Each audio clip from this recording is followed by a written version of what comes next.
परत शेजारील राष्ट्र, तिसरा प्रश्न आहे मालदीवच्या बद्दलचा. मालदीवच्या बद्दलचा का प्रश्न घेतला? तुम्हाला सगळ्यांना माहिती असेल खूप जास्त करंटमध्ये चर्चेमध्ये होतं मालदीव्स आणि 2023 मध्ये जेव्हा नवीन सरकार तिथं निवडून आलं, तेव्हा इंडिया आउट नावाची एक मोहीम त्यांनी हाती घेतली. त्याच्यामुळे हा प्रश्न मी घेतलेला आहे. प्रत्येक प्रश्नाला करंटचा काहीतरी टच असतो. आय-आरचे प्रश्न जेव्हा येतात, तेव्हा काहीतरी करंटमधनं झालेलं असतं, म्हणून प्रश्न येतात. हे लक्षात ठेवायचं. प्रश्न आधी काय बघूया आपण, की मालदीव्समधील अलीकडील राजकीय नेतृत्वातील बदलामुळे हिंदी महासागरातील परराष्ट्र धोरणाच्या दिशेबाबत पुन्हा चर्चा सुरू झालेली आहे. ओके. इंडिया आउट या कथनाचे आणि मालदीव्समध्ये चीनच्या वाढत्या सहभागाचे भारताच्या सागरी सुरक्षेवरती धोरणात्मक प्रभाव काय होऊ शकतात यावर चर्चा करा. बघा, तुमच्या जर लक्षात आलं असेल, थीम म्हणतात प्रश्नाची थीम ही सेमच आहे. फक्त बांगलादेश आलं, मग नेपाळ आलं, मग मालदीव्स आलं. या तिन्ही देशांमध्ये घडणाऱ्या घटना ज्या आहेत ना, त्या समान स्वरूपाच्या आहेत. त्याचे भारतावरती होणारे परिणाम समान स्वरूपाचे आहेत. याला म्हणायचं थीम. बऱ्याचदा परीक्षेमध्ये थीम तीच राहते, प्रश्न बदलत राहतात. कधी मालदीवचा प्रश्न येणार आहे, कधी बांगलादेशचा प्रश्न येणार आहे, कधी नेपाळचा प्रश्न येणार आहे. थीम तर तीच आहे, की राजकीय अस्थिरता आहे आणि त्याचे भारतावरती परिणाम होतात.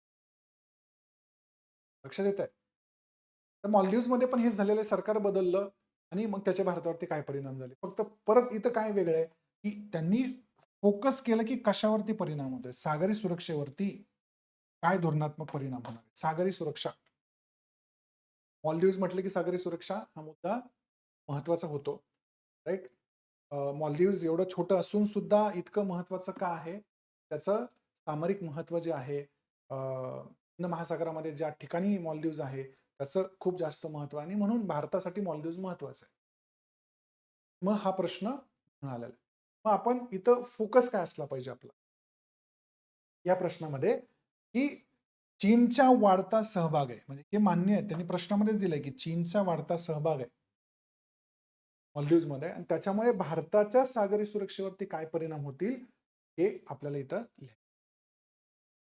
ठीक आहे. म्हणजे इथं चीनचा प्रभाव कसा वाढतोय हे पण तुम्हाला थोडक्यात सांगावं लागेल आणि त्याच्यामुळे भारताच्या सागरी सुरक्षेवरती कसा परिणाम होतोय किंवा भारताचा जो तिथं प्रभाव आहे तो त्याच्यावरती काय परिणाम होतो हे आपल्याला सांगणं अपेक्षित आहे. ठीक आहे.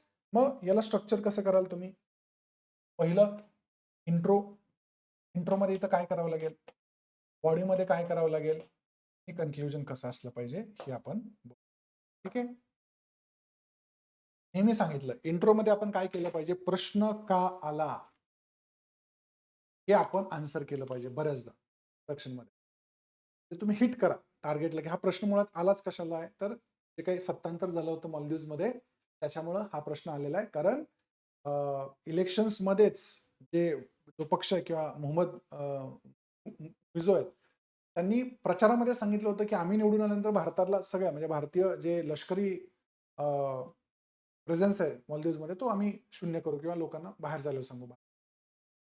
आणि मग ते सत्तेमध्ये आले त्याच्यानंतर मग हे सगळे वादविवाद सुरू झाले. तर त्याचा उल्लेख तुम्ही इथं केला पाहिजे. तर मालदीव्समधलं 2023 मधलं इलेक्शन हे याचा उल्लेख तुम्ही इथं केला पाहिजे.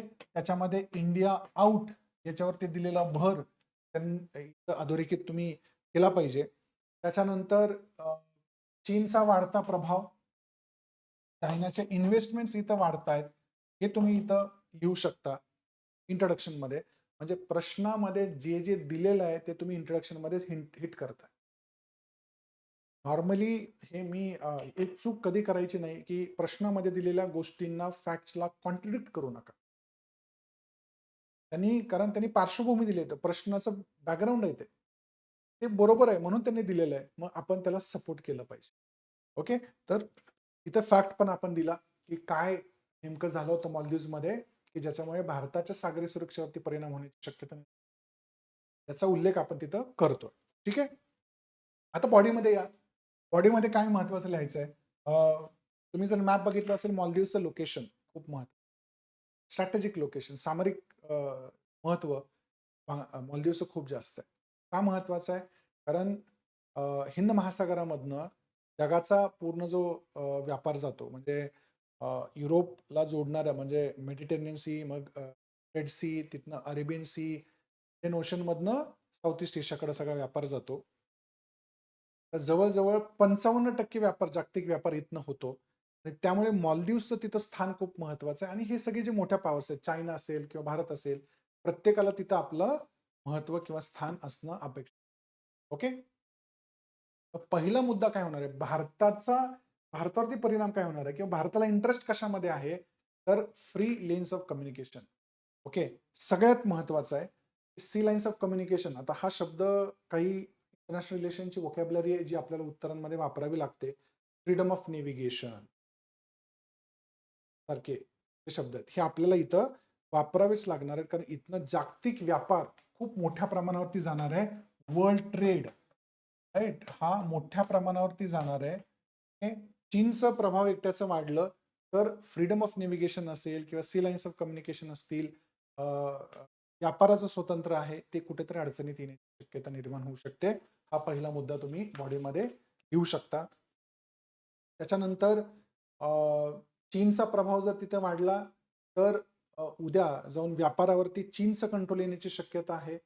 बेल्ट अँड रोड इनिशिएटिव्हमुळे वाढलेला प्रभाव, आता इथं तुम्ही आधीच लिहू शकता BRI, म्हणजे चीनचा कुठंही प्रश्न आला तर हा प्रकल्प कायम मेन्शन करायचा. कारण या प्रकल्पाच्या माध्यमातूनच चीननं प्रत्येक आजूबाजूच्या आपल्या देशांच्या मध्ये किंवा दुसऱ्या प्रदेशांमध्ये पण आपलं महत्व वाढवायला सुरुवात केलेली आहे. मॉलदीव्समध्ये पण मोठ्या प्रमाणावरती गुंतवणूक चायना करतंय या बेल्ट अँड रोड इनिशिएटिव्ह माध्यमातून. त्यामुळे चीनचा प्रभाव तिथं ऑटोमॅटिकली वाढत चाललेला आहे. त्याचा फटका किंवा परिणाम भारताला नक्की बसणार आहे. आता दुसरा जो आपला हेडिंग होतं ते म्हणजे सागरी सुरक्षा. सागरी सुरक्षा. परत सागरी सुरक्षेचा मुद्दा काय येतो? कारण परत जो व्यापार जाणार आहे, भारताचा जो एकूण व्यापार होता त्याचा पण 50% व्यापार हिंद महासागरामधनं होतो. भारताला येणारी ऊर्जा जी आहे म्हणजे हे जे पेट्रोलियम इम्पोर्ट्स आहेत, ते जवळ-जवळ 80% या हिंद महासागरामधनं येतात आणि म्हणून मालदीव्स आपल्यासाठी खूप जास्त महत्वाचं आहे. तर तिथे चीनचा वाढता प्रभाव किंवा भारतीय लष्करी जो प्रेझेन्स आहे, त्याला तिथून काढून टाकल्यामुळे काय परिणाम होऊ शकतो भारतावरती? तर तिथं जो काही रिसर्च चालू आहे, महासागरांच्या बद्दलचा रिसर्च असेल किंवा पूर्ण हिंद महासागरावरती नजर ठेवणं शक्य होतं तिथून. ही क्षमता भारताला तिथं नसणार आहे. आपत्ती जर कुठं झाली तर तिथनं रिस्पॉन्ड करणं सोपं होतं मालदीव्समधनं. तो आता कमी होणार आहे. राइट? किंवा नेट सिक्युरिटी प्रोव्हायडर भारताला व्हायचं आहे हिंद महासागरामध्ये. ही क्षमता कुठेतरी बाधित होऊ शकते, जर मालदीव्समध्ये भारताला स्थान नसेल तर. ओके. काय लक्षात ठेवलं पाहिजे, की जागतिक व्यापार आणि भारताचा व्यापार याच्यामुळे सुरक्षेला धोके निर्माण, व्यापाराच्या सुरक्षेला धोके निर्माण होणार आहे. ठीक आहे. त्याच्यानंतर अजून तुम्ही काय सांगू शकता? आर्थिक काही परिणाम होऊ शकतात मॉलदीव्समधून वाढवायचं असेल उत्तर तर लिहिलंच पाहिजे असं काही कंपल्सरी नाहीये. पण तुम्ही ते लिहू शकता. त्याच्यानंतर बॅलन्स ऑफ पॉवर इथं कुठेतरी हलताना दिसते कारण चीनचा प्रभाव खूप जास्त वाढतोय. हे सगळं कन्क्लुजनमध्ये एकत्रित आणू शकता. मग भारत काय करू शकतो? बघा सोल्युशन सांगायचं. मी बॉडीमध्ये काय सांगितलं? समस्या सांगितल्या. कन्क्लुजनमध्ये सोल्युशन सांगा. की याच्यावरती मात करण्यासाठी भारत काय करू शकतो? आता इथं नेबरहूड फर्स्ट पॉलिसी आपल्याकडे आपण सगळीकडे लिहितोच आहे. पण इथं 2 महत्त्वाच्या भारतीय धोरणांचा उल्लेख करावा लागेल. एक म्हणजे सागर किंवा आता नव्यानं जे आलं ते महासागर. ते काय? Security and growth for all in the region. हे ना धोरण आहे भारताचं. Security and growth for all in the region. जे भारत हा चीन सारखा तिथं प्रभाव टाकून किंवा स्वतःचं वर्चस्व निर्माण करण्यामध्ये विश्वास ठेवत नाही. तर समान तत्वावरती विकास करण्याला भारत महत्त्व देतो. तर सागर किंवा महासागर या 2 कार्यक्रमाचा उल्लेख मला धोरणाचा उल्लेख तुम्हाला कन्क्लुजनमध्ये करता येऊ शकतो आणि याच्या माध्यमातून आपण मालदीव्स बरोबर संबंध चांगले ठेवू शकतो, हे इथं अधोरेखित करू शकता. आपण कशी मदत केली याची व्हॅल्युएशन सुद्धा इथे देऊ शकता. ऑपरेशन नीर असेल 2014चं, राइट? तर अशा प्रकारे या प्रश्नाला तुम्हाला उत्तर देता येईल. हे जे प्रश्न आहेत, हे सगळे शेजारील राष्ट्रांवरती आहेत. की का प्रश्न येतायत हे पण आपण बघतोय आणि त्याची उत्तरं कशी लिहायची हे पण बघतोय.